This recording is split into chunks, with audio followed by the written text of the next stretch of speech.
pag nasa ER po kami, pinakauna po dati ginagawa ko bilang Nurse Caramel, dapat kalmado lang po ako kasi una sa lahat, paborito naman po ako ni Doc. Hindi ako papagalitan. Favorite. Yes po, Ang favorite ganda niya mo ako. kasi. Ang sexy mo Ay, pa. thank you po. Oo, I like your Parang wala ka namang ginagawa sa ospital. Caramel, maitanong ko lang, saan ba nanggaling yung giging caramel mo, yung persona? Yung character mo na yan. Yes, yung character mo na yan. Nagre-represent po siya sa mga nurse na hindi pinapagalitan. Kala ko inborn. Dahil paborito po. Oh. Kasi yung mga nurse na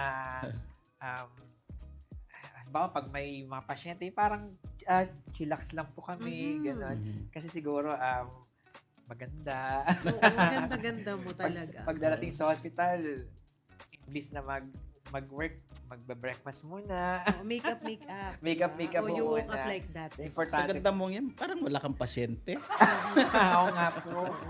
Unlike ko sa isang nurse, si Nurse Bugnot. Oh,